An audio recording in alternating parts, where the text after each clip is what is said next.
Hey Dylan, you should flex on the one time for the people. Like that.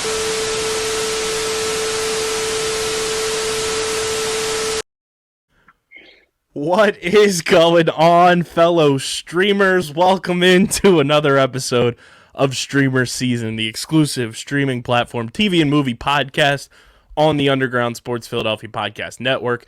It's your favorite Cowabunga boys, KB and Dylan, coming at you from Underground Studios. No more Moon Knight until season 2 or Midnight Suns or what have you. But we do have a lot to get into because a lot has popped up over the past couple of days. Breaking the fourth wall Yes, here, a sir. little Deadpool action. We're recording this on a Tuesday, but you'll still be seeing and Yeah. hearing this on your actual Thursday podcast listening day.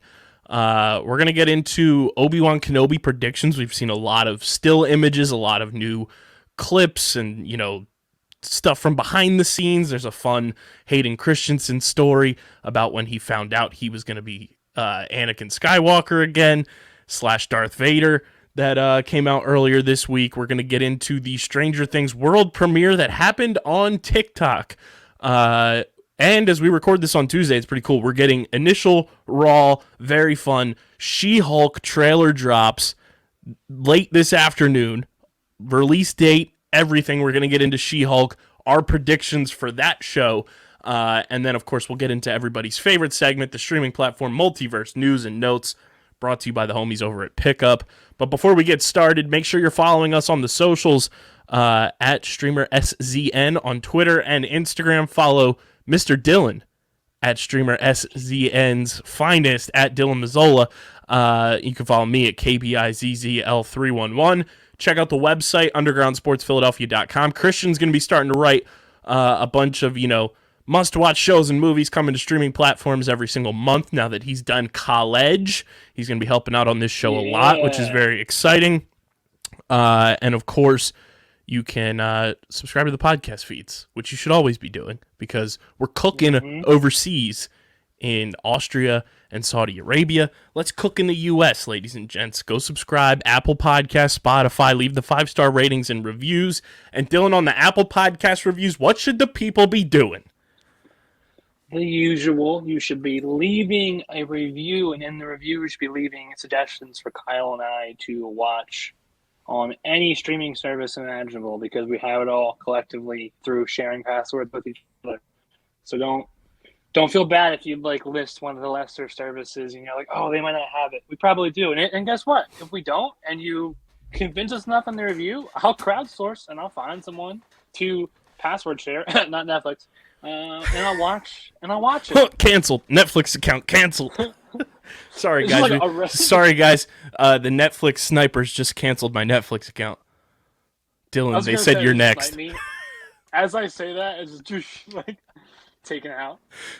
No, it's when it hits, it just goes to-dum. And then my camera goes off. No, yeah. It's just So the giant N shows the up. screen. So my screen just automatically shares Netflix. Da-ding. I've been Netflixed. You've officially been Netflixed. It wouldn't wish upon my worst enemy. But yes, subscribe on the podcast feed of choice that you use, and of course leave recommendations of shows and movies for us to watch over on your favorite streaming platform, and subscribe on YouTube. Subscribe to the YouTube channel. We want to get those numbers cooking, and I think we're on the verge of cooking, Dylan, with Obi-Wan Kenobi coming, Stranger Things coming, a whole lot of new shows coming over the next couple of weeks that we're going to be talking about on this show. So buckle up. The content is coming. Subscribe to the Underground Sports Philadelphia YouTube channel. Hit the like button. Click the bell icon so you don't miss a single episode. And, of course, in the comment section, leave your theories, your thoughts on what we're talking about, and leave those Yes, sir. recommendations of shows and movies. Big thank you to our sponsors who make this show happen. Tomahawk Shades, the best small batch eyewear in the game. You guys can go to tomahawkshades.com, get your blue light glasses, because they're the only glasses you should be wearing when you're watching your favorite shows and movies. Tomahawkshades.com, promo code USP for 25% off your order at tomahawkshades.com. Kenwood Beer, Dylan's beverage of choice when he's watching his favorite shows and movies. Yeah. The new and improved Kenny cans are out now. They look fantastic. Go to kenwoodbeer.com and use the Kenny tracker to see who's got ice cold Kenwood beer on tap in the Philadelphia area. You got to be 21 or older to do so. And of course, please drink responsibly. And our pals over at Beano Board. It's the next Man Cave She Shed extravaganza. And they just launched a new limited edition board. The Ultraviolet board looks amazing. Go to BinoBoard.com. That's BINHOBOARD.com and use our code BINOUSP to get 10% off your order, including that ultraviolet board. It's limited edition. You got to get it while it's hot. BinoBoard.com, promo code BINOUSP. Dylan, let's get into it. Star Wars is on the horizon. By this time next week, we'll have the first 2 episodes of Obi-Wan Kenobi coming out on Friday. So that's why you got to follow us on the socials. We'll let you know when we're going to be recording, if we record Wednesday again for one more week before Obi-Wan drops. But Obi-Wan Kenobi is on its way, and I feel like we got to theorize, we got to discuss this show at length and figure out how we feel about this show after all the trailers we've got and all the still images as of late, and just what we feel like this story is going to be like when Obi-Wan drops on May 27th on Disney+. I do have a very fun Hayden Christensen story that he talked about once he figured out that he was going to be playing Darth Vader / Anakin Skywalker again, and it's gonna make your tummy chuckle a bit. You're gonna feel some need for stitches in your gut because it's very, very funny. But your thoughts, Dylan, on what you're kind of hoping for / expecting, because everybody knows, if you are a listener of this show, Dylan's not a fan of the Sands, but he knows that it has to take place here. But what are you kind of hoping for in Obi-Wan Kenobi? Start seizing up, Kyle saying, like, no. I just hope it's darker. And I think I've been kind of beating that drum for a while. I think Disney, Marvel finally did it with the newest installation in their series. They went a more like horror approach, and it kind of panned out pretty well. So I would like a Star Wars to be more horror. And some would argue, well, Rogue One's not really horror. Rogue One's just more of like last man. There's a word for that, but it's like last man standing kind of vibe, you know? Like people die. It makes sense because when you learn what they're doing, there's no way to survive that, etc. I want like a more, you know what I mean, like a horror-centric one. But we've gotten elements across Star Wars forever of like horror stuff, but it's not really ever like, in my opinion, out front. A lot of it's like kind of like, if you know lore, like, oh, like those little crab things that crawl on Tatooine are like people's brains in, like, you know what I mean, in them. That's crazy, but the movie or shows never full-fledged talk about that, you know what I mean? It's something you have to Google and figure it out. So basically what I'm getting at is I want to see the Inquisitors and Darth Vader in full action. I mean, Darth Vader should be at his prime when the show is out, in terms of like rage and vengeance. So I think I just want to see like some Sith, you know, do some Sith-esque things, you know what I mean? Yeah, and speaking of Darth Vader, here's the fun story from Hayden Christensen, Dylan, when he got the phone call saying he was going to be reprising his role. When I got the phone call saying that I got the part, I was still in bed, actually, in my apartment in Vancouver at the time. I recall walking out after I got off the phone, just sort of stunned and in disbelief by the news, walking into the living room where my roommate was. He was aware that I was waiting for this call, and he saw my smile and immediately understood that there was good news. My response was, I lit up an imaginary lightsaber. He was a big Star Wars fan too, and he had the soundtrack to Episode 1. He put the Star Wars soundtrack on, and we had this whole imaginary lightsaber duel around our apartment. That's awesome. That's fucking epic.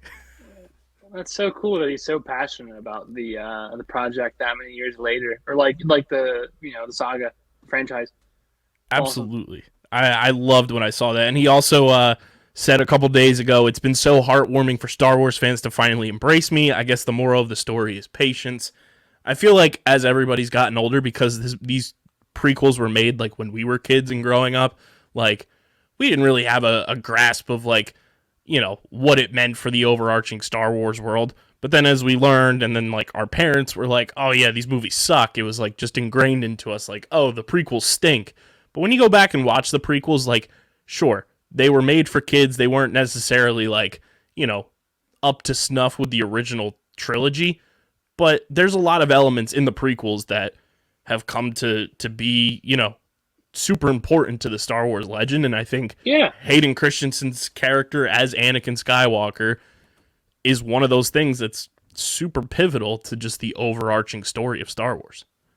and I think you could argue, personally, I probably won't ever change. Maybe the newest series people will come to like later on in life as well. You never know. I will say though, I don't like. I'm very adamant. Kyle knows this. I say it all the time. I do not like the newest installment of series in the Star Wars franchise, but I do not hate the actors at all. Any of the Right. actors, don't. It's none of their faults. I hate the people who did everything else behind the camera. but in terms of the actors, they're innocent. They're doing a job. They are essentially. I don't want to say following orders because that's kind of a stupid thing to say, but in lesser terms, they kind of are to get their paycheck. But no, the show though, I really just want to see a darker element. Uh, Maybe not so much sand. No, I'm kidding. I know it's Tatooine. We're It's gonna have to bite that course. bullet. I think it's just gonna be a whole show of like Obi-Wan's like some flashbacks, like how he's dealing with stuff, and then ultimately his goal to protect and watch over Luke. Which is going to be probably driving people away. Like, you know what I mean? There's probably going to be scenes in the show where Inquisitors go to Tatooine. It's a big enough planet. Um, I'm just curious because it showed there's like clip that's in the trailer, right, of him like kind of like running around Tatooine doing some Mm-hmm. risky stuff. So it's like, does he like fake die at the end of this show? Because how would they all magically forget that like Lord Vader, I spotted Obi-Wan in Tatooine? Like, you know what I mean? They're not gonna Right. forget that. Also, I think it's really cool. I don't know if you saw this, the cover of Vanity Fair that's coming out.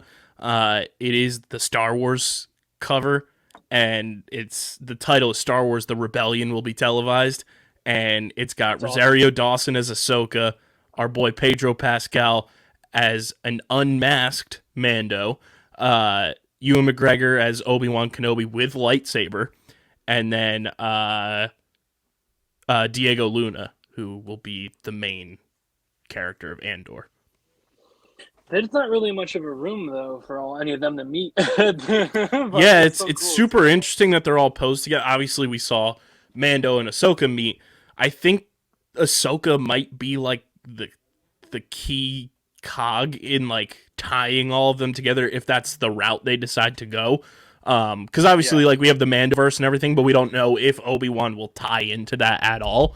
But I think if it does, Ahsoka Well, he'd is have to be a like flashback for young Mando. You know what I right. mean? Because where the Mando is now. And Ahsoka, I think, is like the key to all of that because she has connections now to Mando, and then in this series has connections to Anakin from the end from all of Clone Wars, and Almost. then obviously Rebels. Um, but it's gonna be interesting. I think it's super cool that like now like this new age of Star Wars too is like getting the limelight of the press and the media and getting a magazine cover. Like it feels It's very yeah. 70s.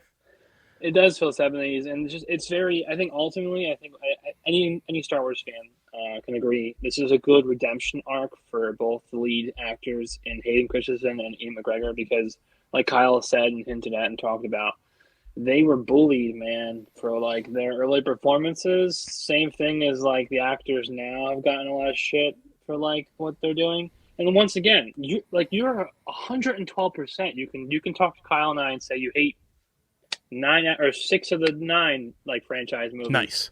But yeah, I didn't even do that on purpose.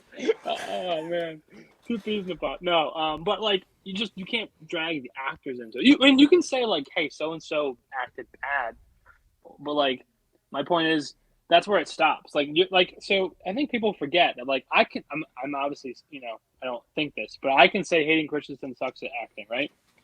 Um, but that's not really that big of a jerk thing to say. If you leave it at that and you like leave it in your podcast review like we're doing, or you leave it in like table talk, that's fine. It's when you weirdos like DM people like the creepy stuff Yeah. or like slander them on Twitter. Like, let's stop that. And I'm looking at a lot of you Star Wars fans, not all of you, but there's a good little niche of you that are crazy, crazy.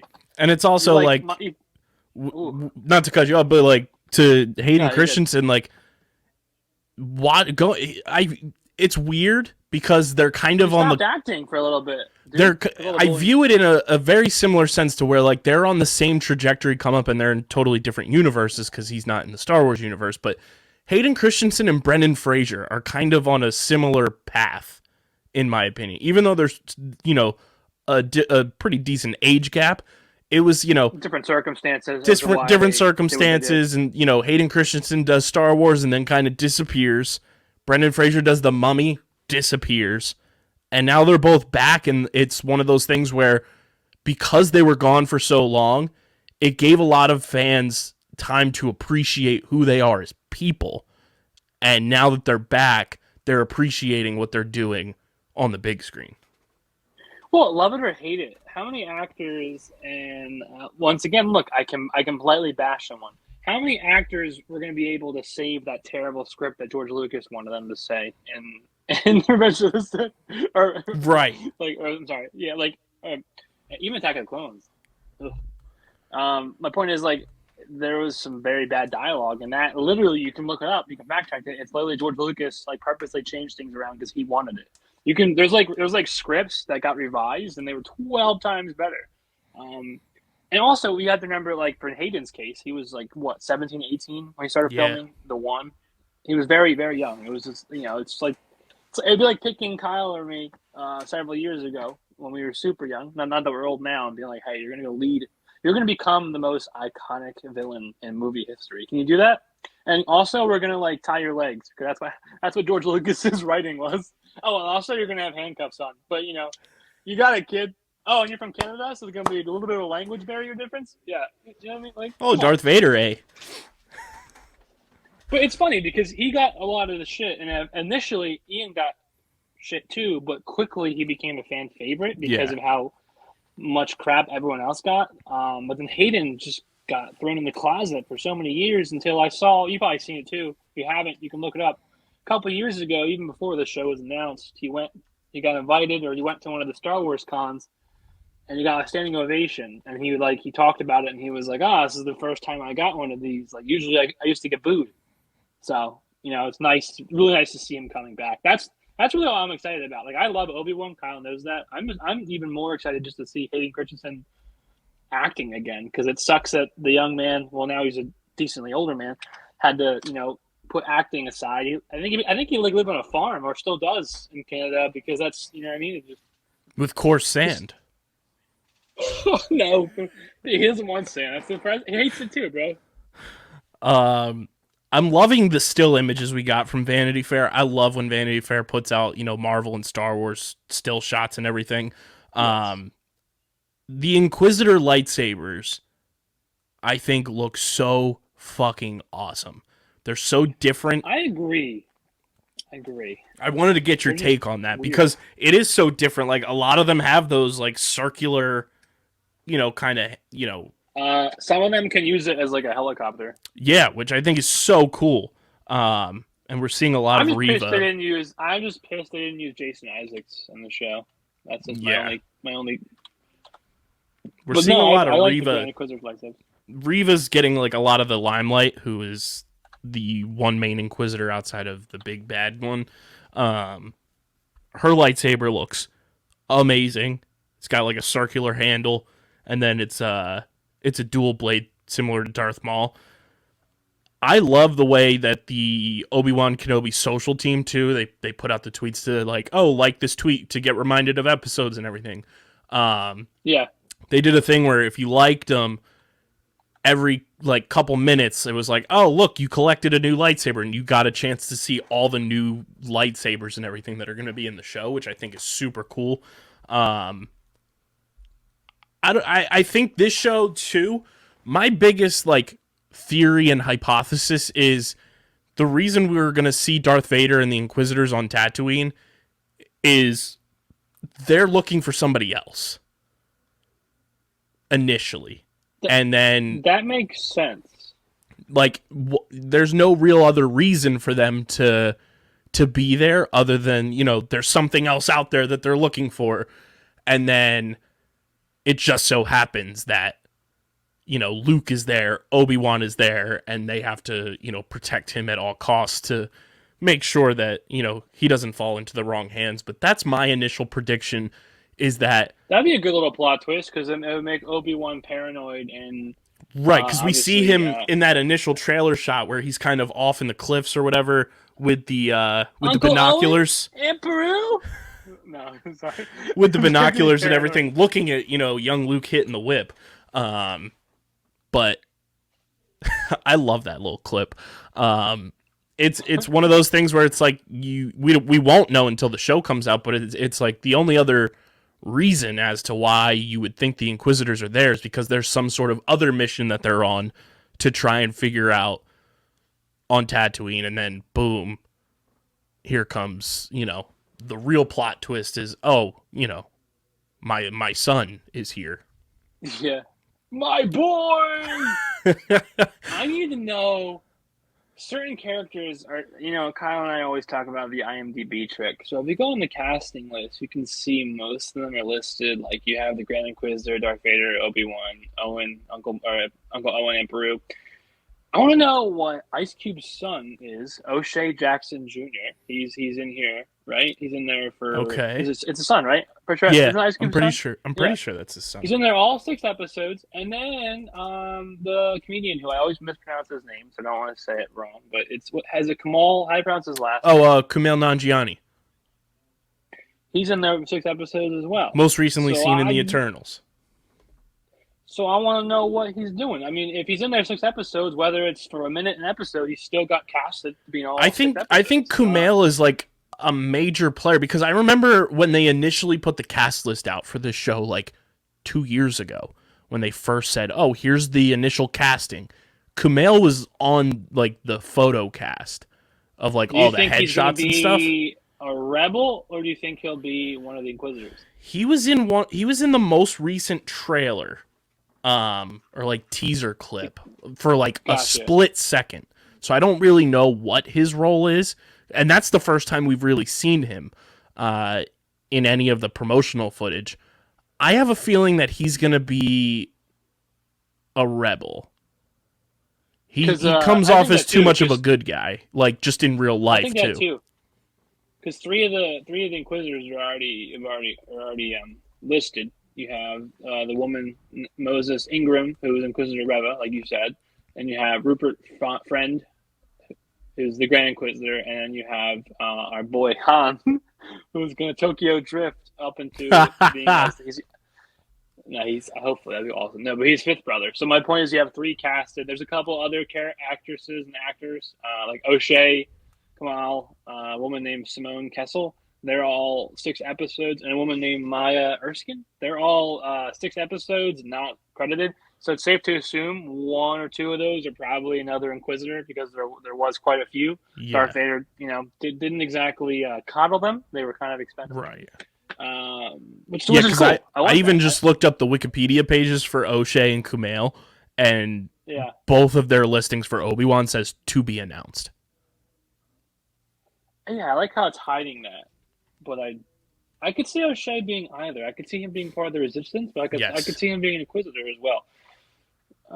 It's going to be exciting. I really I kind of like your take. I'm gonna double down. That'd be kind of cool if they're not looking for him, but they end up looking for him because his self-righteous Obi-Wan dumbass self intervenes, and then they're like, "Oh, a Jedi," and then you know what I mean? Because we also see them travel around so much in a lot of the promotional footage we got. Because remember, they were in kind of like that.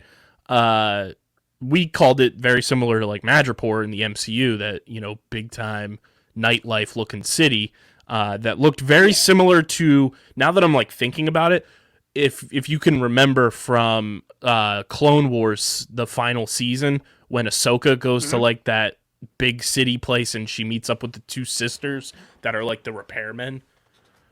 Yeah. It reminds me kind of that place, which could be the case because Obi-Wan obviously has a massive arc in the Clone Wars saga. So, I mean, there's definitely I think there's opportunity for a lot of Clone Wars references to be made and capitalized upon in this show too, because Obi-Wan was such a big player in that show, along with Anakin, obviously. And this is kind of like that gray area that, we've been waiting for to kind of be filled in on the puzzle that is Star Wars. What do you think your biggest question is coming away? Like, when we go into Obi-Wan Kenobi, what's the biggest question you want to have answered from this show? So I saw a theory that Darth Vader, when he goes in his meditation chamber thing, like the little pod, Okay. people are theorizing maybe the reason why he's so grumpy when he gets interrupted, obviously the pain, is because that's when he turns back to Anakin, like kind of literally and figuratively, and like meditates, and like maybe that's how you'll get flashbacks of him, like right before he turns into Darth Vader, or maybe early Darth Vader where he's still not having regrets, but you know what I mean, like where he like reflects and like kind of can't live with himself, kind of thing, like a horror aspect. I also think it's going to be kind of played out in like a love-esque movie or story between Obi and Anakin, because they very much their love is obviously as brothers, not as a romantic partner, but it's still love nonetheless. So it's going to be interesting to see how they cope with it, because you never really get to explore that, being that Darth Vader, voiced by Earl Jones, in our or not all our parents' childhood. His lines are iconic, but they're not like "I'm sad." It's "I will destroy you." You know what I mean? So, Right. because there is emotion under there. There's times, like in the show, in Clone Wars, where Rebels rather, where he looks at Ahsoka and his eye turns color for a second and then goes back to red. So you're able to reach him. So I think they're just going to explore like that kind of avenue, if that makes sense. Like they're gonna, like flashbacks and more. If we know anything from what we've seen in Marvel so far, Disney likes doing emotional damage. So I'm sure they'll give or not give Anakin and Obi counseling. Yeah. Straight PTSD simulator. I think the biggest question I'm going to take away from this, after, having watched Clone Wars, I haven't watched Rebels for the people at home yet. But my biggest question is gonna be, we brought it up just a little bit ago. Do they incorporate Ahsoka into this show, therefore making Obi-Wan kind of, linear to everything we've seen with the Mandalorian, because of Ahsoka being like that key connector, because she does have a lengthy history with Anakin, has that lengthy history with Darth Vader, has history with Obi-Wan Kenobi. I could see Rosario Dawson showing up in the show, especially now that we know Ahsoka is currently filming and is slated to come out in 2023. It wouldn't surprise me in the least if they were like, hey, we're going to have you on set and film you for this show to tie you in and set up events that are going to, pay off in Ahsoka, in The Mandalorian Season 3, stuff like that. I think Ahsoka, in this era of the live-action Star Wars universe, is like that key player that brings everything together. Agreed. Also, I wanted to add one more thing with Star Wars. I saw the one clip that showed Obi using a gun, and I just thought of when he killed General Grievous and how uncivilized. So my point is, Obi-Wan, he's using pistols now, bro. That's incredible. Are we gonna see like bounty hunter? Are we gonna see bounty hunter Obi-Wan for like an episode too, like of purposely avoiding using the Force and the lightsaber and using a gun? I would like to see it. That's a good one too. It makes sense, right? Yeah. Because they sense other Force-sensitive people sense when like the Force is used or whatever in the air. I don't know how that works. Obviously, I'm not a Jedi, but I know they like sense it. So if a guy powerful as him uses it to like fucking slap some low-level Inquisitor, like they're all gonna know he's there. Where if he doesn't do that and uses some uncivilized blaster, yeah, I like that. I like that idea a lot. We're going to be talking Obi-Wan Kenobi a ton on this show, so buckle in. Star Wars is back on StreamerSZN. Well, let's flip this thing upside down. Oh, bah, bah, bah, bah. It's the Stranger Things world premiere discussion for the I have people. to get a good segue when I can because usually Kyle steals that, and rightfully so. He's got some good ones. That was a very good one. So the Stranger Things world premiere, it was broadcast on Netflix. It was broadcast on TikTok. Which is pretty cool. It's like a newer thing to do, Yeah, because TikTok's only a couple years old. everybody looked sensational at the world It's premiere. weird They looked seeing them so flawless, old. right? They looked stunning. They looked dapper. Um, I mean, just knowing the fact that by the time we record, whether if it's next Wednesday, Dylan, or if we record on Friday, Stranger Things will be in our lives again for the first time since Yeah, dude. 2019 is such a momentous and joyous feeling because when we started this, when we announced the idea of this podcast back in February of 2020, well before the world shut down, it was Super Bowl Sunday when we announced the show. Yes, sir. Stranger Things 4 was like at the top of our list as a collective before we even got into this iteration of StreamerSZN. Like, you go and watch the pin tweet on our Twitter account. Stranger Things 4 is in that trailer of shows we wanted to watch. I'm just so pumped to bring Stranger Things to this show. It's in my top 3 shows of all time. Whoa. Like, I truly love this show. I love the characters, the storytelling, and knowing how big and monumental this season in particular is going to be. I feel like we are going to have the time of our lives talking about this show. Yeah. I mean, I'll add a little bit, but Kyle pretty much summed it up there. No, I'm definitely excited. It's going to be interesting. It's kind of cool. They did a good job in sense of they really haven't showed much at all on purpose because they kind of want you to obviously. I know some movies and shows, unfortunately, do a thing where they show way too much in the trailers. There's always that joke where it's like, I don't have to go see the movie now because it showed me the whole movie in the trailer. Stranger Things did not really do that. They just kind of gave you a little teaser there, and that's really it. I mean, some characters hardly even got trailer time. So Yeah, we point is haven't been kind of really like introduced to any of the new characters except that's for what I'm saying. You one.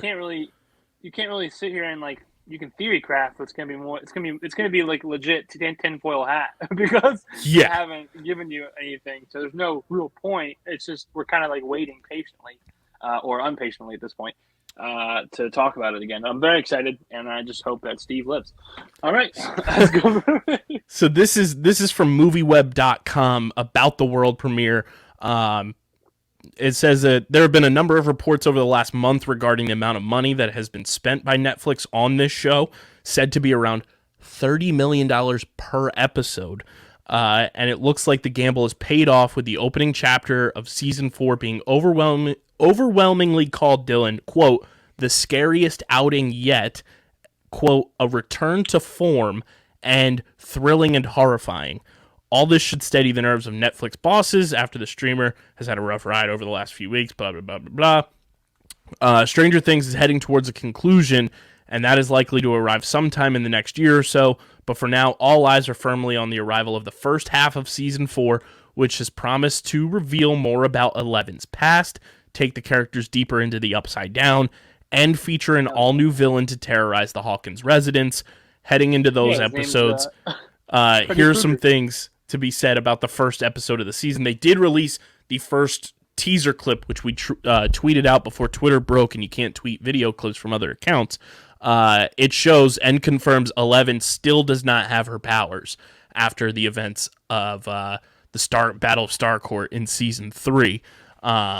She goes to try and attack a bully, like she is known to have done in the past, and they bully her back and said, "What the hell was that?" Because she tries to, use her powers on a very bitchy bully, and she doesn't have her powers, Dylan, which I think is going to be such an interesting aspect of this season, figuring out how she's going to navigate not having her powers when they need her the most, and how does she get those powers back? Yeah. We obviously want her to get the powers back. It's gonna be interesting to see how long it takes for her to get the powers back, It's gonna be interesting because she's gonna go from being like the OG, like the person that carries. Basically, they relied on her in the past, and now they're gonna have to protect her more so than ever because if she doesn't have powers, I mean, she's just a girl. I'm saying that lightly. Obviously, she still knows a lot of things, but I mean, she's still just a woman. I mean, like just a girl. Her powers is what got them through and what closed like the portal, or I mean, their powers done a lot. Granted, it teases what's her face having powers now. The Max. ginger girl, Max. There you go. Yeah, I mean, But this season has so many aspects too of different locations, which we really haven't had in the past either. A lot, up until last season, it's mostly been Hawkins, Indiana, and the Upside Down, and then a couple flashbacks here to Russia, and then season 2 obviously had 11 running away. yes, But other than that, it's been continental United States. Now we're going to Russia to see what the hell is going on with Hopper in the Russian pretty much prison camp. We're going to be in the Upside Down a lot more. I think we're going to get more into the backstory of the Dungeons and Dragons stuff, which is episode 1, the Hellfire Club, which if anybody has shirts for sale for the Hellfire Club, sign me up. I will rock the living hell out of those, especially if it's tie-dye. Give me a tie-dye Hellfire Club shirt, Dylan. It's a wrap for the boys. Plus, we have the character who is essentially Freddy Krueger in the Stranger Things universe in that mansion house. It's literally Freddy Krueger, which I have no idea how that's going to play into things. And then we have the new villain, obviously, which we saw in the official trailer that came out probably a month ago now. This season, I think, is going to be the most absurd and insane mindfuck of Stranger Things content we've gotten in the history of the show. And one thing I'm really hoping for, I don't know if they will, but do you remember from seasons 1 and 2, Dylan, after the show was done, after you watched everything, they had like the roundtable series that they did where they had members of the cast, not everybody from the cast, but they brought different members of the cast for like a 5-episode roundtable, and they discussed more about the show with 2 hosts. They had the Duffer Brothers on. Like, it was so cool to watch like the behind the scenes stuff. I really hope they bring that back this season. Yeah, I think I only watched a little bit of that, but I do like when shows do that. When I used to watch The Walking Dead, they had something like that after. It was called The Talking Dead. It gives the audience a further, like a different avenue to explore, like a little more explanation on things. Because, not sometimes things aren't often explained in which the average person understands it, myself included. And it's also good, like you said, to hear from people who write it and the actors themselves. I'm just very excited for the show. I really honestly have to do a little bit of like research again because it's been so long that I forget some things about the show. Some of the characters' names even. So I really have to bring myself back into that universe. I also was just watching. I finished the trailer that we'll talk about in a little bit, so that looks great. So I'm good on that. Just doing a little research. Stranger Things we're going to be talking about at length. Like, Dylan and I are your nerd peeps, and we talk obviously Star Wars, Marvel. Stranger Things is in that category for both of us, where we enjoy that show to the umpteenth degree. So we're going to be talking about it, breaking it all down, and discussing theories. We're going to be talking, because the fun part too with this season is that it's broken into 2 volumes. So we'll have volume 1 and volume 2 later this summer to talk about, which will be super fun. And, I can already guarantee volume 1's going to end on the most ridiculous cliffhanger of all time. Yeah, that's how they like to do it in that show. And we're going to be like pulling our hair out and being like, what the fuck? Speak for yourself, buddy. And then have to wait a month for, which is nice. It's only a month that we'll have to wait for volume 2. I also like that, there's been rumors out there that, they want to expand the Stranger Things universe in terms of just like spin-off shows after the initial run of the show after season 5 is over and the show kind of wraps. They want to do, different spin-offs, which give me all the Stranger Things content. Give it to me injected into my veins. I'll walk around with an IV that just says Stranger Things slapped to it. I'll slap the bag, and we'll call it a day. But Stranger Things is elite.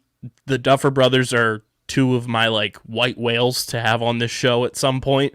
And of the entire cast of Stranger Things, like, he lives in our state. If Gaten Manzaro can come on this show, I would keel over and die. And it's hilarious because he's so much younger than us, but I would keel over if we could have the one and only Dustin on this podcast. Agreed. It's crazy, though. You might want to be careful with the IV bag, Kyle, because you might end up like our next topic. I might. One last thing, though, on Stranger Things, Millie Bobby Brown was on Jimmy Fallon, and she raced Jimmy Fallon in eating fruit by the foot. It was hilarious. She's a weapon. Very excited for Stranger Things, and we're going to be talking about it at length on this show. So if you're a Stranger Things fan or you know a Stranger Things fan, direct them to StreamerSZN because it's going to be Stranger Season come next week. Hell yeah. But we're recording this on a Tuesday, and Marvel decided to say, here you go, boys. We're going to give you a nice tasty treat. She-Hulk's official trailer has dropped. Yeah. And we get a release date as well, which we got kind of leaked earlier this week / late last week. August 17th will be when She-Hulk comes to Disney Plus, and it has, a kind of subtitle almost to it. It is She-Hulk Attorney at Law. Attorney at Law. That's what it is. Very excited about that. And August 17th, we obviously are getting Mark Ruffalo in this show. And Tatiana Maslany looks fantastic as She-Hulk. They finally reveal her all greened out. And this initially, when Phase 4 of the Disney Plus shows launched, after the initial run of, WandaVision, Falcon and the Winter Soldier, Loki, What If, and Hawkeye, She-Hulk was probably number 2 on my list behind Moon Knight for, excitement factor. Because she's such a badass character in the comics. And she is badass. The fact that it's going to be a courtroom comedy almost, and the casting job for this show is so well done. This trailer looks unbelievable. Has me over the moon excited for what's to come.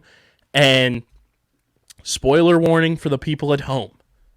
Spoiler warning for the people at home. Are you talking about the person they had in the trailer? This comes from @Cosmic_Marvel. The boy, the man, the myth, the legend, Charlie Cox, is at Disney Upfront. Now, if you guys know, yeah, that's awesome. Charlie Cox, he's a really good lawyer. Yeah, Dylan and I have predicted time and time again that before a certain movie where we saw Charlie Cox pop up, he was going to show up in She-Hulk as his next appearance and kind of first official appearance in the MCU. So far we're batting 1,000. We seem to be very on point with that, which would be amazing if Charlie Cox shows up in She-Hulk Attorney at Law. It makes sense. He's a lawyer. Why wouldn't he be? Even if it's not even physically, maybe they mention his name, you know what I mean, like a verbal cameo. It just seems too easy to not do it. You know what I mean? And I thought you were talking about who's in the trailer that they gave. Let them know, Dylan. Talk to the people. Let them know. And that was Tim Roth, right? That's the name, the actor who's reprising his. Hello, his Blonsky. Role as Abomination. Emil Blonsky back. It was confirmed that he was going to be back, but this is the first time we see him as Blonsky. Which means we're getting three Hawk creatures in the same show. We're getting She-Hulk. We're also getting Bruce Banner. And we're also getting She-Hulk. You know what I mean? That's pretty crazy. The only thing I'm nervous about is they really have to kill it with CGI in this one, because if they're going to rely on the Hulk characters, you can't cut corners. I'm not saying they will. I'm just saying like we'll notice as Correct. fans, and because it's they're going to be CGI. Like if Bruce is stuck in Hulk form because he's Professor Hulk, he's going to be CGI the entire time. And then it looks like She-Hulk from the trailer will be Hulk at least half the time. You know what I mean? So there's going to be shots where potentially all three are on the screen at the same time. Yeah, 100%. So we open up this trailer. We're gonna break this trailer down for the people. Our first official trailer breakdown for the people, Dylan. We start off with that skyline, obviously, but then we cut to a scene that at first I was like, "Is that Taskmaster?" But we get, it looks like some enhanced cops busting through with some ray guns, and then we're in a red room, Dylan. That was seeing that room being red. That was my first like Daredevil song playing in my head, and that opening intro music. That was the first thought when I saw that portion of this trailer. Yeah. Then it looks like we get some thugs coming up in here that I don't know who they are. There's one with a gun. There's one with kind of like crossbars. A crossbow. Too, right? A crowbar, and then a car rolling down a cliff right after that. Yeah, and then we get that car rolling down the cliff, which is weird sequence. You get a street gang, you get a car rolling down a cliff, you get a semi superhero landing, and then you go to backstory. Yeah. So very interesting opening there, and then we get something we saw initially in the trailers, but then we get more of a turn of She-Hulk in her comic outfit there. Then we get the Marvel Studios graphic. It turns to green, and then we get Tatiana Maslany, styling and profiling, ready to rock and roll as a badass lawyer. I just got a tweet too, Dylan, from one of our loyal listeners, Reverse Goblin on the Twitter machine, tweeted, "Sword having a law division in the MCU, and Jen is the head of that? ?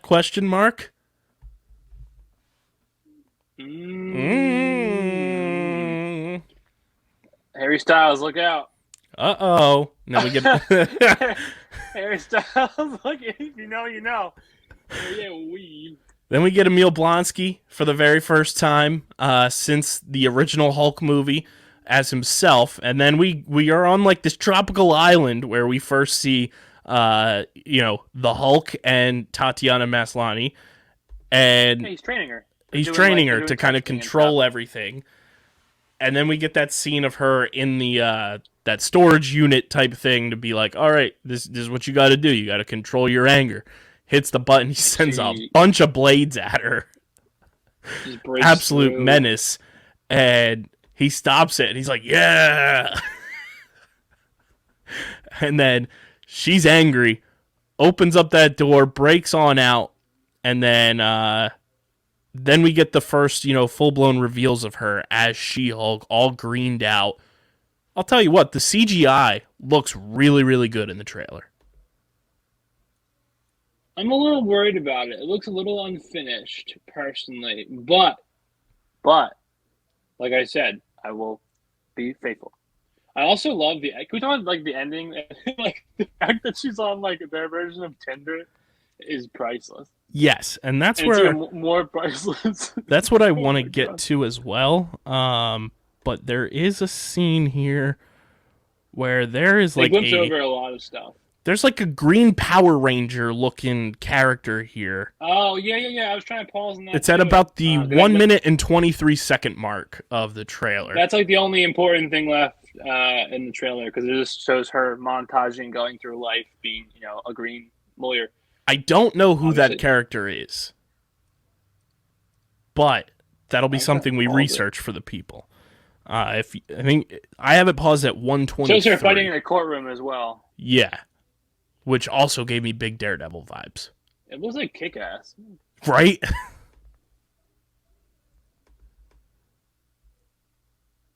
Well, and then there's somebody in like a rock star outfit, which I'm assuming is going to be some sort of villain.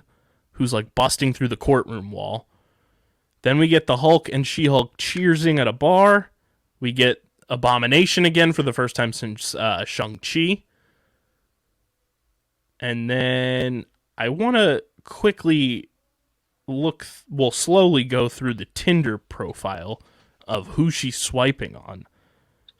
I probably know one, but... So the first one, his name is Scott. He's a dog lover.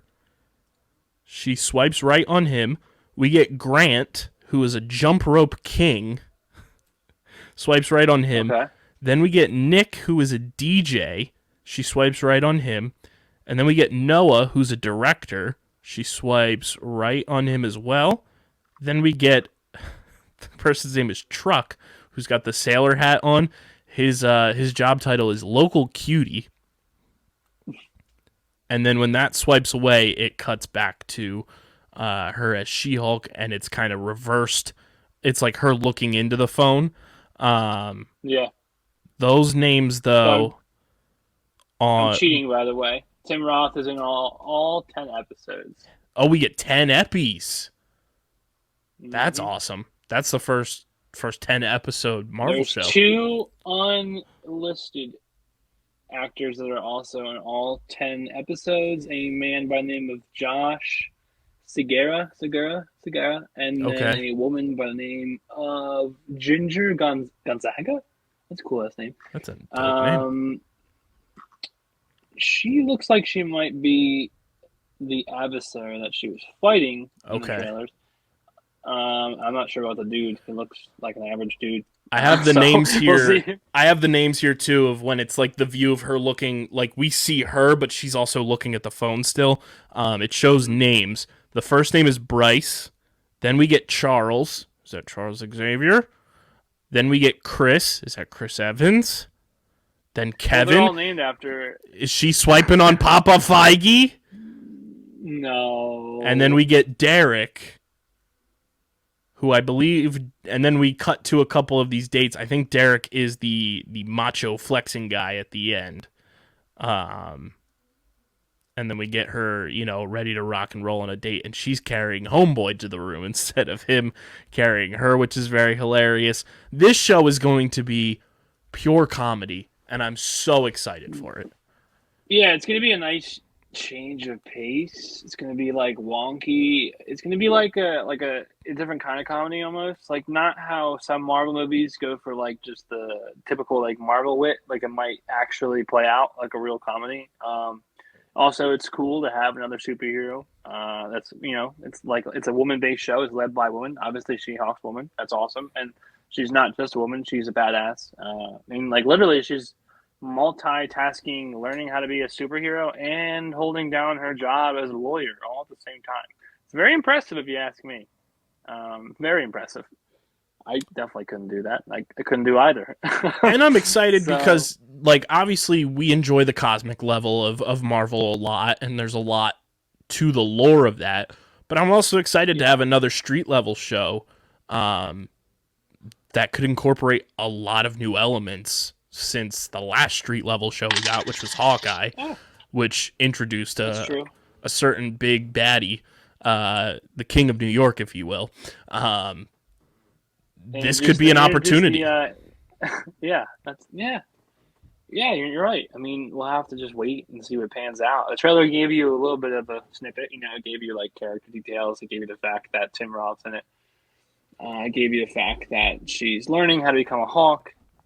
But once again, well done in the sense where it didn't give Kyle or me or I or anyone else listening, if you watched it, you didn't get too much out of it. So we're kind of left in the dark. We know she's a lawyer. We know she turns into a green killing machine.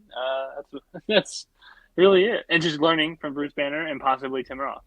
We're 3 months out from She-Hulk, and if it is 10 episodes like you say, Dylan, August 17th would be the first one. Have it up on my thing. Thing.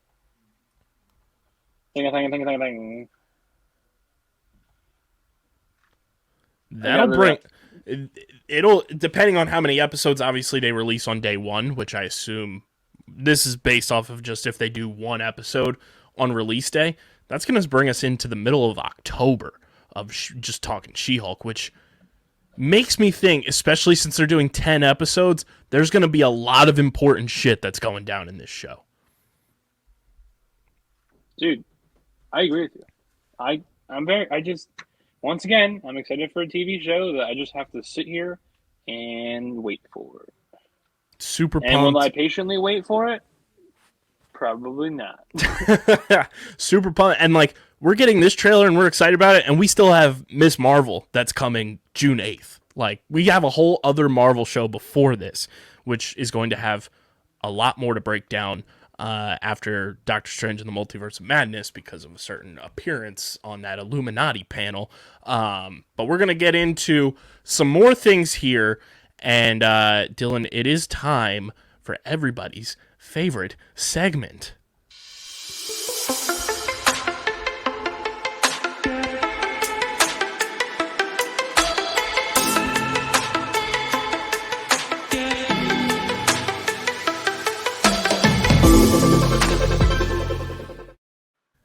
That is right. It is the streaming platform Multiverse News and Notes, brought to you by the homies over at Pickup. You guys can go to playpickup.com, start playing the hottest headlines in sports, rack up points on your fan profiles, cash them in for prizes. That's playpickup.com. Dylan, we haven't watched this show yet, but it involves some very important actors that will be coming to Paramount Plus and being part of the Yellowstone universe. Yellowstone is going big with its prequel series, 1932. Are you ready for who is joining the cast for the prequel, Dylan? Yeah.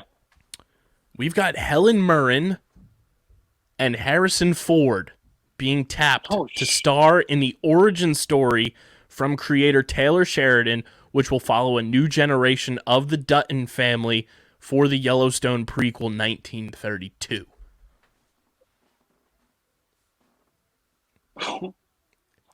I knew saying Harrison Ford's name would leave you speechless. That's crazy. Yeah, I don't know what to say. I do have news of my own, but I wasn't to that extent. Drop it for the people. I was going to say I was on YouTube the other day, as we all do, and I saw that Netflix is coming out with a new show in the Resident Evil world franchise. So I'm not sure exactly when it comes out. I'm trying to look now. It looks like it's taking place early on in the evolution or era of Raccoon City, so it should be interesting. Lots of chaos, lots of zombies, lots of gore, if you're into that kind of thing.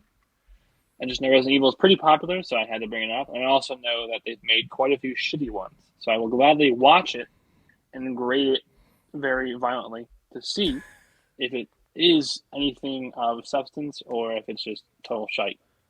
So we'll see. I forget if, speaking of big-time cameos and big-time appearances, I forget if I talked about this last week, but Dylan, playing the Emperor in Dune Part 2, one Christopher Walken. Christopher Walken? Christopher Walken's coming to Dune, Dylan. To Dune! That's awesome. This is something that we talked about when the Oscars happened, because we were very confused by this being the fan favorite and favorite cheer moment from it being the Snyder Cut. The apparent report, this is via The Wrap, Zack Snyder fans reportedly rigged the fan favorite and cheer moment Oscar awards by using automated Twitter bots.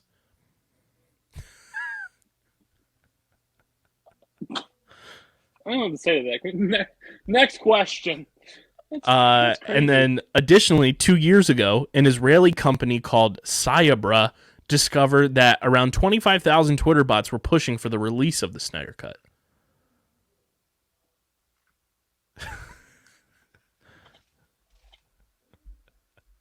What is life? Zack Snyder loves the bots.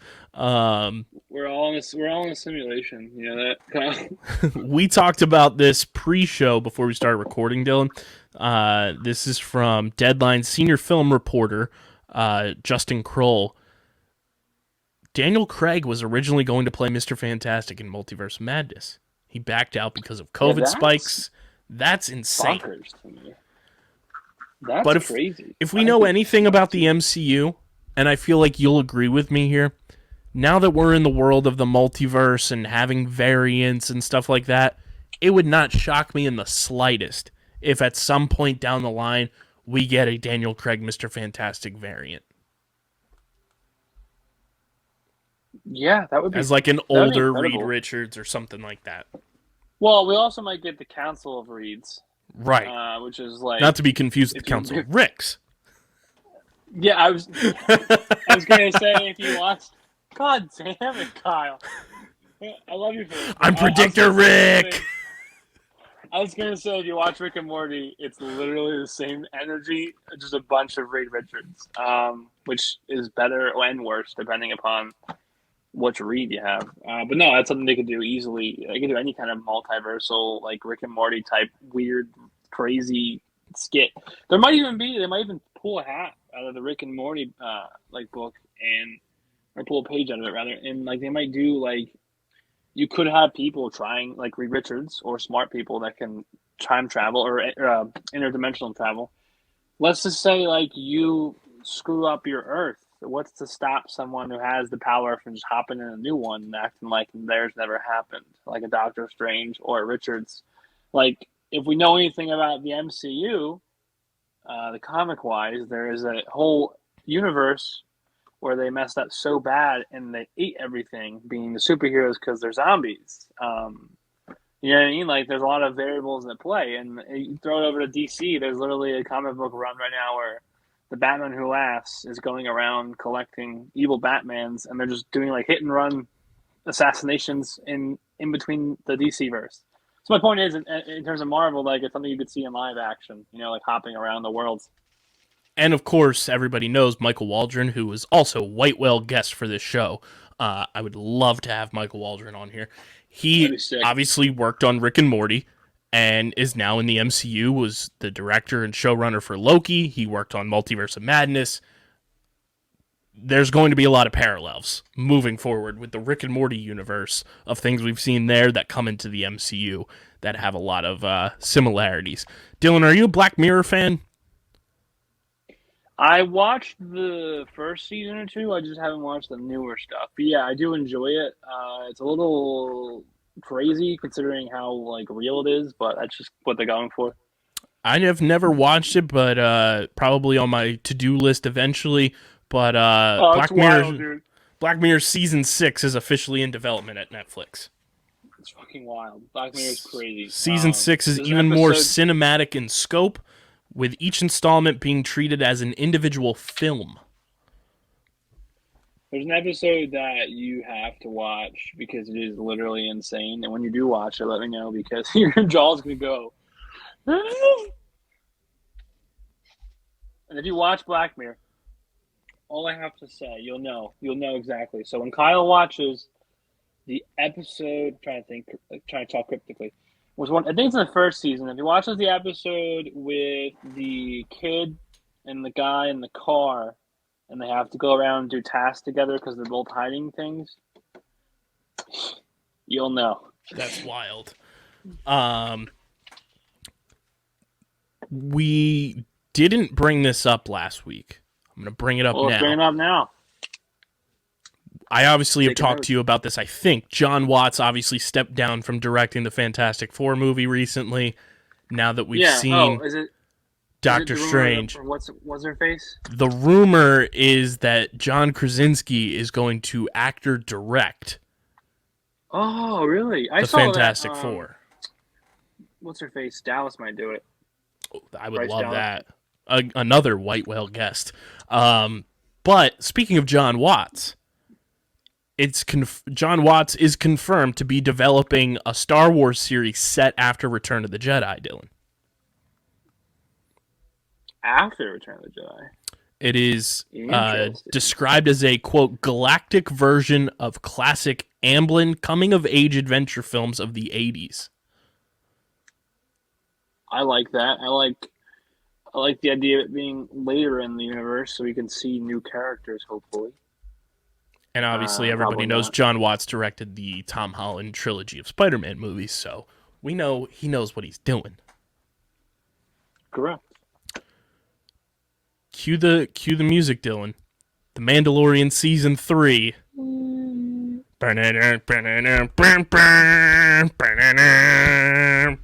so aggressive. I love it. Season 3 of The Mandalorian will release in late 2022 or early 2023, according to Vanity Fair.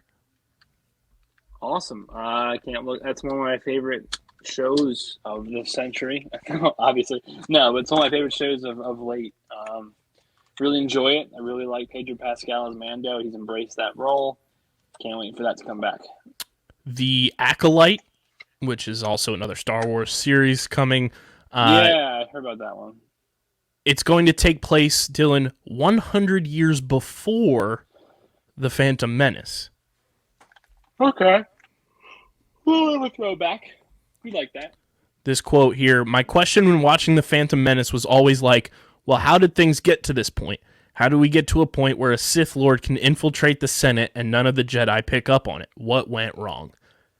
It's because the Jedi are dumb. Stupid. And they're dumb. I like that questioning, though, and that makes me excited for the Acolyte. I'm being real with you here, man. The Jedi are stupid. A little bit stupid. Obviously, everybody knows Knives Out 2 and the Knives Out universe signed that big... I still need to see the first one. Really? I haven't seen it. Yeah, it's on my list of things. We got to watch that, brother. That movie's awesome. It's so up your alley, it's not even funny. But I'm sure it is. The Netflix obviously purchased the rights to do, I think, up to 4, the first 3 after the first one. But they are looking to release Knives Out 2 in theaters exclusively for 45 days. And if it goes well, Netflix could release as many as a dozen titles in theaters a year going forward. Hell yeah. My thought on that, because we've obviously talked about the Netflix Squirtle. We've talked about the Netflix dip and everything like that. That kind of makes me think that's a ploy by Netflix to be like, oh, go see it in the theater, and then if you really like it, it's going to be available on our platform, but you got to subscribe. Netflix is hoping that people are going to buy the dip. Buy the dip. Yeah, well, Netflix, people might not be buying it if you keep exiling people. That's a conversation for another topic. It is an interesting tactic, though. Yeah. It's the first, really, that we've seen from streaming platforms almost, outside of Disney Plus kind of doing, like, the dual release. Yeah, but most of them just do, like, HBO, I think that's the best, personally. Yes, agree. Like, the Batman, they were so confident in themselves. The Batman was only out for, like, 30 days by itself in the theater, and then it went right to streaming. And it still killed. It's one of it's like top 130 or whatever 40 like movies of all time. So it didn't tank at all. Upcoming TV shows, along with obviously Obi-Wan Kenobi and Stranger Things season 4. This weekend, Dylan, there's a show that I feel like is kind of up your alley. Love, Death, Robots. Yeah, I watched that on Netflix. May 20th, new season. And then June 3rd, The Boys. Yeah, I need to finish. I have a couple more episodes of season 2, and I'm all caught up. And then we have Star Wars upcoming live-action TV slate. Obviously, Obi-Wan Kenobi, May 27th. Andor, late summer 2022. The Mandalorian Season 3, like we just mentioned, late 2022 or early 2023. And then Ahsoka coming in 2023. Kevin Feige says Loki is the most watched Marvel series. No surprise there. But Dylan, here's the fun thing, because we've been talking a lot more business on this show with the business of streaming platforms. Some more stonks. This is via Variety, as of May 2022, the most subscribed streaming services will go from reverse order, number 8 to number 1. Number 8 at 13 million, Peacock. Yeah. Number 7, Paramount Plus at 39.6 million. Number 6, Apple TV Plus with roughly 40 million. This one's kind of a stunner to me. HBO Max, 45.1 million. Feels kind of low to me. I don't know. I could be wrong. Yeah, I guess it's kind of low, but I feel like that's one people share a lot. Yeah. And then your number 4, Hulu at 45.6 million. Disney Plus at number 3 at 137.7 million. Amazon Prime Video, number 2 at 200 million. That's cheating. It comes with Prime. No, I'm kidding. And then Netflix still reigning supreme at 221.6 million. Netflix only still reigning supreme because it has the effect of all the people that have yet to cancel it that still pay for it. Right. If Netflix was not fortunate enough to, and granted they are trying to help themselves, but they're also hurting themselves. If it didn't start ahead of everyone else, it would not be that high. Disney or Hulu or HBO or even Peacock would be number one. It's just because of how there's so much competition. I was reading an article before we hopped on when I was finishing up my gym set when I was on the doing cardio. There's an article talking about how maybe just in general, there's so much content, which is great for people like us, but there's so much content that is hard for the average person. Like, let's say you don't have any means to share passwords. You physically, even if you can financially afford it, it'd be dumb for you to pay for more than 2 or 3 services because how are you going to watch all the you know what I mean? Like, watch all that it provides. Yeah, it's so tough. You're going to have to cut some out. I think. Do you think Prime Video, being that it's also the only other one at 200 plus million, could surpass Netflix by the end of the year? I think it could because Prime comes with Amazon Prime. Amazon Prime's not going anywhere. That's a company that's built to stay unless they have a huge falling out. Unlike Netflix, that has been losing stock and has been losing viewership of late, whereas Amazon, I feel like, is probably not exponentially. It's marginally increasing, or if it goes down, it goes right back up. You know what I mean? Whereas Netflix has been tanking.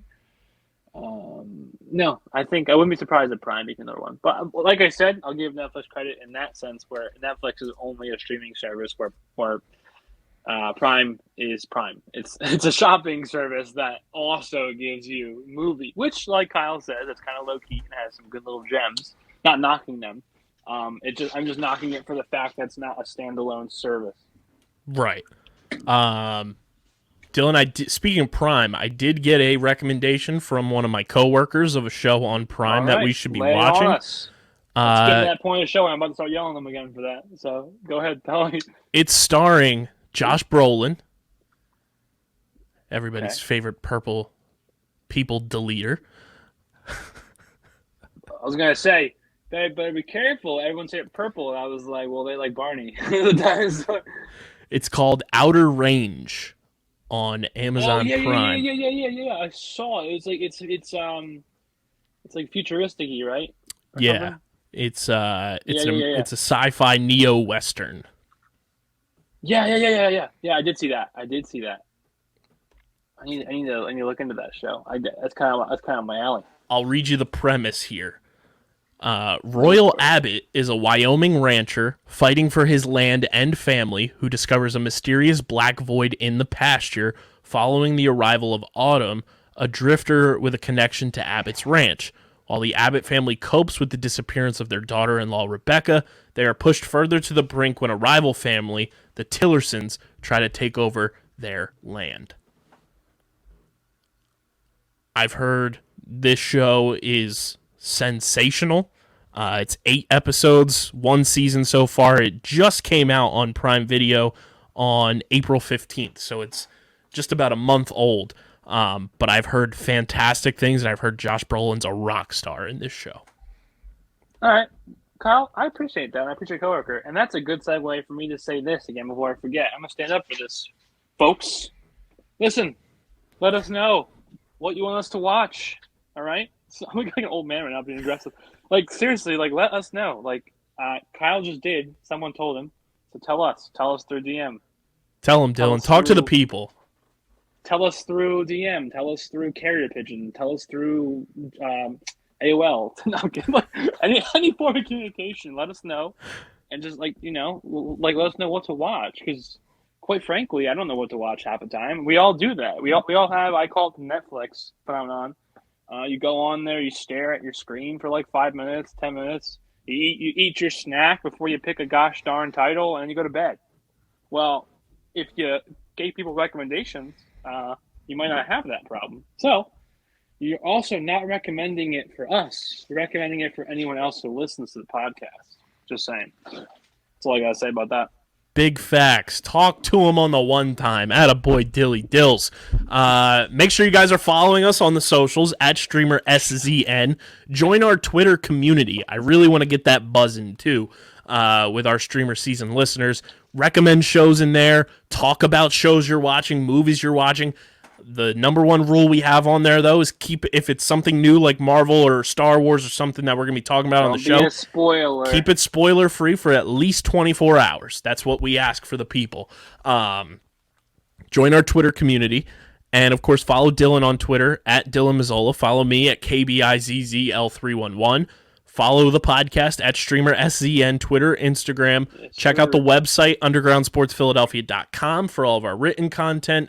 Christian's going to be doing show and movie recommendations on your favorite streaming platforms all summer long, so stay tuned for that. Subscribe to the podcast feed, 5-star ratings and reviews, and as Dylan just went on his soliloquy so brilliantly, leave those recommendations down in the podcast reviews on Apple Podcasts and keep those numbies cooking. And, of course, subscribe to the YouTube channel, Underground Sports Philadelphia on YouTube. Shit! That boy swolled. He did. Subscribe so Squirrel gets his body back. Click the like button. He's not getting it back unless you subscribe. Right. He's holding him hostage. Click the like button, hit the bell icon so you don't miss a single episode, and get the comment section flowing with shows and movies you're watching. Tell us how you're feeling about the topics we discussed on the show this week. And, of course, leave those show and movie recommendations in the comment section as well. Big thank you to our sponsors, Tomahawk Shades, the best small batch eyewear in the game. Go to tomahawkshades.com, get your Blue Light Plus glasses, and use our code USP for 25% off at tomahawkshades.com. Of course, the boys Kenwood Beer, Dylan's beverage of choice when he's watching his favorite shows, movies, and trailers. Yes, go to kenwoodbeer.com and use the Kenny tracker. See who's got Kenwood Beer on tap in the Philadelphia area. You got to be 21 or older to do so. And, of course, please drink responsibly.